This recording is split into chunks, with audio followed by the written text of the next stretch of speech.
এই দলটা টিকায় রাখার জন্য কামাল ইউসুফ সাহেব 1908 সালে ওয়ান এলিভেনের সময় একবার বিএনপি থেকে চলে গেছিল, আপনারা জানেন না? উবাইদুর রহমান একবার বিএনপি ভাইকে জনতা দল করছিল, আপনারা জানেন না? ইসলামিয়া কি কোনো দলে গেছে বা করছে এরকম কি কোনো খবর আপনাদের কাছে আছে?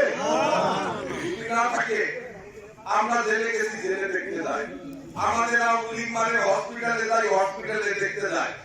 আমরা কোর্টে জামিনের জন্য যাই, সেখানে ইসাবাই দেখতে যাই। এই দলটাকে সেবা করতে নমিনেশন পাওয়ার যোগ্য কে? আপনারা বুকে হাতিয়ে বলেন তো। এখন আপনার এই কয়েকদিন ধরে শুনতেছি শেখ হাসিনা পলাই গেছে 5ই অক্টোবর, অক্টোবর না 5ই আগস্ট পলাই গেছে।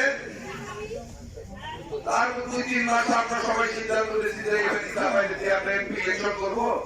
এই লোকটা দলের সেবা করে, বিএনপিতে আর কোনো পথ নাই, অতএব তার এমপি হিসাবে ফরিদপুর 3 আসনে মানুষের সেবা করা হবে না, আমরা সিদ্ধান্ত নিই। তার 2-3 মাস পর ধরে কামাল জীবনে নাইবা ইসুফ নাকি এমপি ইলেকশন করতে চান। ভালো কথা, এমপি ইলেকশন করতে চান। এই বিএনপিতে আপনার বয়সটা কত গত আপনারা জানেন? কামাল ইসুফ সাহেব মারা গেছে কতদিন? 4 বছর মারা গেছে। উনি মারা যাওয়ার পর উনি বিএনপি শুরু করছে 4 বছর প্লাস, তাই না? আর ওনার বিএনপিতে বয়স 46 বছর, মানে এখনো 41 বছর বেশি।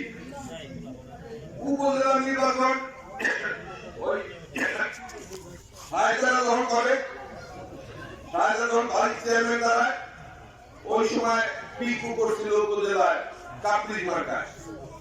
ওই সময় সে নমিনেশন চাইছে উপজেলা চেয়ারম্যান।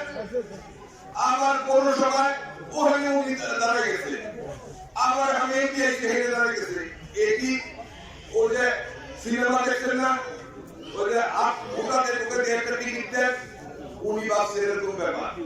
আমরা এইটা এইবার মাইনে নিব না, কারণ জেলে যাবো দেখতে যাবি সবাই, হসপিটালে মাঠ খেয়ে যাবো দেখতে যাবি সবাই, কোর্টে যাবো জামিনের জন্য যাবি সবাই। আমাদের এই দলটারে 46 বছর ধরে সেবা করবি সবাই। আর আপনি ভাই একটা টিকিট দেন, নমিনেশন চাবেন, আপনি যার মেয়ে হন। বিএনপি দুঃসময় যারা টিকে রাখছে তাদেরকে নমিনেশন দিতে হবে। ইসা ভাইয়ের উপরে 2 দিনের কোন